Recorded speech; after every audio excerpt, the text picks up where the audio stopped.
We are back with another video, guys, and in today's video I'm going to be breaking down the best defensive settings you guys can use in this game to help you guys win a lot more games.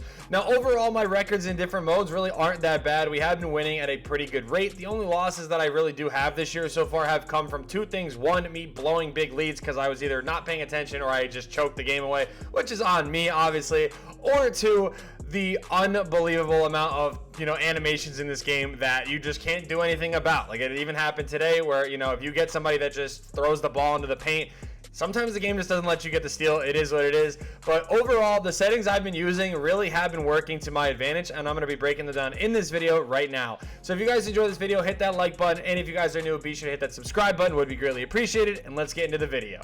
First things first, guys, what you guys are going to want to do, on ball and off ball pressure are probably the two most important ones I feel like in this game. It kind of sets the tone of what your defenders are going to do for the most part, or what they should be doing, obviously. Now let's just start with on-ball pressure.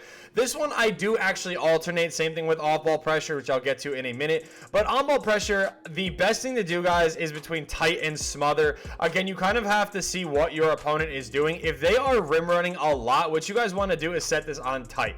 If you're noticing that they are not trying to take jump shots or whatever, you want to leave this on tight, because a lot of the times they're going to just try to run around you, and it is better to have, if you do have to click off and fix a rotation or whatever, it is better to have your AI be pressed up like enough to where they're not going to just shoot right away, but back up enough to where they're not just going to get blown by. If your opponent really is not looking to shoot, you guys can go to moderate as well. Moderate actually has worked for me in a few games. However, it's actually really easy to shoot past this, and just kind of get some stupid stuff to happen. So you guys, if you don't want to set that, you don't have to. But smother is very good, again, if you guys are going and playing on-ball defense. Because what this also does is that when your opponent does make quick passes or whatever, before you even have the chance to click on, your AI will actually run up and start closing out already, which is something that is just very good to have in this game. Off-ball pressure, guys, this one is also really important because a lot of this people do in this game is backdoor cuts and everything. I set this on tight as default because, again, if people are spamming backdoor cuts, they are close enough not to just throw the ball and then shoot it right away, but they are also somewhat far enough away to where they won't be getting backdoor cut. Now, same thing as I said about on-ball pressure. If you're playing somebody that is just forcing backdoor cuts all game, moderate is okay, but you're going to have to click on and look to close out yourself if the guy is looking to also shoot. But again, if they are just spamming backdoor cuts and trying to rim run, moderate, once again, really isn't the worst thing you guys could do. I do have this set on tight as default. Now, I know a lot of people do like using deny as well. The problem with deny ball, guys, is it is super easy to get blown past on a backdoor cut, which is already broken enough in this game. Now, you guys can use this one to your advantage. If you are noticing that people are just spamming backdoor cuts, you can kind of bait that in a way. But if your reaction time maybe isn't that fast or whatever, I would just recommend setting this on tight. Now, where we are this year in this game, I mean, again, with how gameplay is, I know you guys have heard me say this already probably about 12 times, but backdoor cutting, rim running is a very big issue in this game right now with how easy it is. So you guys can see that on-ball screen and on-ball screen for the center, I have both of these set to go under. Now, the reason why I have this on go under is because I know how to play defense in this game. I've been playing this game for a long time to where I recognize certain situations where you do need to run out and close out to a shot yourself. This is why I run this, is because, again, go under prevents a lot of rim running situations where somebody's just going to look to spam pick and rolls and they're going to try to just bully their way into the paint. This helps with getting a lot of different stuff. Now, on ball screen center is also really good because when they go under a screen and they play under the screen, this is also going to help you guys get a lot of, somewhat steal opportunities. Again, the way that this game works, stealing in this game is very hit or miss, but it does help you guys get that. Now, you guys can very well set this to go over as well. Go over is something that, again, you guys want to do if you're not the best at reading situations, because this way it will help your AI kind of go and cover a lot of different, situations if people are looking to shoot.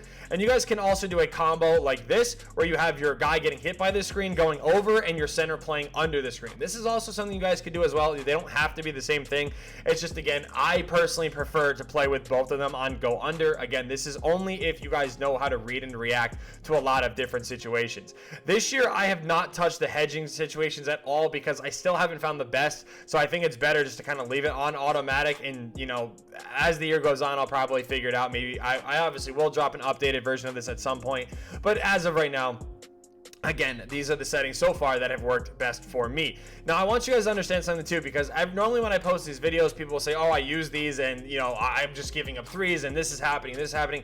Again, the defensive settings, guys, are not going to do everything for you. You're going to have to read situations yourself. And sometimes, I mean, again, it is 2K. These settings don't matter sometimes. Sometimes your AI will do whatever they want anyway.